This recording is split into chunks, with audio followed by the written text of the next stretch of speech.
বিকেল ঠিক 4টায় উৎসবের আনুষ্ঠানিক দ্বার উন্মোচন করা হয়।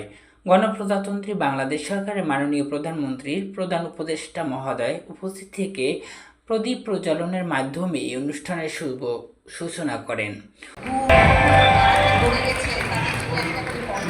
উদ্বোধনী বক্তব্যে প্রধান উপদেষ্টা দেশের চলচ্চিত্র শিল্পকে বিশ্ব দরবারে এগিয়ে নিয়ে যেতে এবং সুস্থ ধারার চলচ্চিত্র নির্মাণে সরকারের সার্বিক সহায়তার আশ্বাস দেন। অনুষ্ঠানে বিশেষ অতিথি হিসেবে উপস্থিত ছিলেন সাংস্কৃতিক মন্ত্রণালয়ের মাননীয় মন্ত্রী মহোদয়বৃন্দ। অনুষ্ঠানের মূল আকর্ষণ ছিল চলচ্চিত্র ও সঙ্গীত জগতের প্রথিতযশা শিল্পীদের মেলবন্ধন। লাল গালিচায় পা রাখেন ঢাকাই সিনেমার সোনালী যুগের অন্যতম শ্রেষ্ঠ অভিনেত্রী সুচন্দা, নূতন এবং গুণী অভিনেত্রী দিলারা, অন্যান্য গুণী শিল্পীবৃন্দ। বর্তমান প্রজন্মের শিল্পীদের পাশাপাশি খল অভিনয়ের শক্তিশালী অভিনেতা শিবে শানু সহ বহু চলচ্চিত্র কলাকুশলী এই আয়োজনে অংশ নেন। চলচ্চিত্রের পাশাপাশি সুরের ভুবনের কিংবদন্তিরাও আলো ছড়িয়েছেন এই আয়োজনে। উপস্থিত ছিলেন প্রবীণ ও কালজয়ী সঙ্গীত শিল্পী খুরশিদ আলম, আগুন এবং আবিদার সুলতানা সহ অন্যান্য শিল্পীবৃন্দ।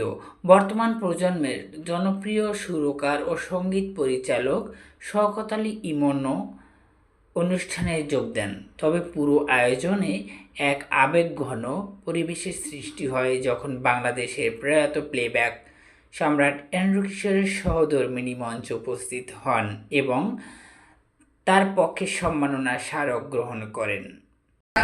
তার সম্মাননা, তার পুরস্কারগুলো যখন ধরে রাখা, কিন্তু আমি যখন থাকবো না তখন কি রাখবো? আমার বিশেষ করে সরকারের কাছে বা সিটি কর্পোরেশনের কর্মকর্তাদের কাছে অনুরোধ যে আমাদের দেশে যে গুণী প্রথিতযশা যারা চলে গেছে তাদেরকে ধরে রাখার জন্য তারা কী করছে। সারা পৃথিবীতে কিছু তো আর্ট গ্যালারি আছে, আমাদের দেশে আছে শিল্পীদের জন্য গ্যালারি একটা।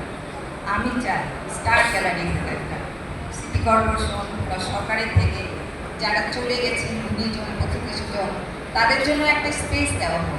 উৎসবের আমেজ কেবল তারকাদের মাঝে সীমাবদ্ধ ছিল না। প্রিয় তারকাদের এক নজর দেখতে এবং সিনেমা উপভোগ করতে অনুষ্ঠানের স্থলে সমাগম ঘটে হাজারো চলচ্চিত্র প্রেমী দর্শকের। প্রিন্ট, ইলেকট্রনিক এবং অনলাইন মিডিয়ার সাংবাদিকদের মুখর উপস্থিতিতে অনুষ্ঠানটি এক উৎসবমুখর রূপ ধারণ করে। উদ্বোধনী সন্ধ্যার সমাপনী ঘোষণা করা হয় একটি ঐতিহাসিক মুহূর্তের মধ্য দিয়ে। বাংলাদেশ চলচ্চিত্রের ইতিহাসের প্রথম সবাক চলচ্চিত্র মুখ ও মুখোশ 1956 সালের শুভ মুক্তি পায়। এর একটি বিশেষ প্রদর্শনী অনুষ্ঠিত হয়।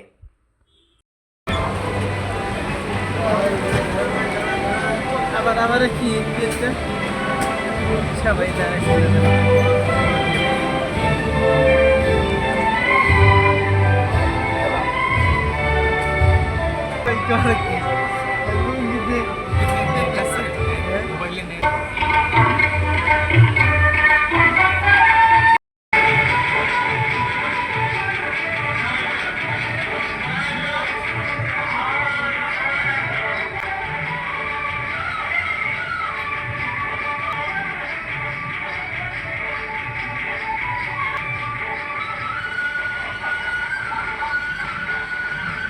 রূপালী পর্দায় কালজয়ী এই ছবি দেখতে দেখতে দর্শক ও অতিথিরা নস্টালজিয়ায় ভেসে যান এবং করতালির মাধ্যমে প্রথম দিনের আয়োজনের সমাপ্তি ঘটে।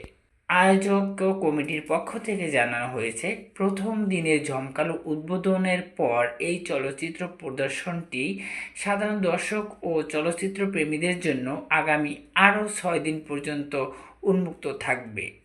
নাট্য টিভি বাংলাদেশ। বিস্তারিত আরও খবর পেতে চ্যানেলটি সাবস্ক্রাইব করে রাখুন। ধন্যবাদ সবাইকে।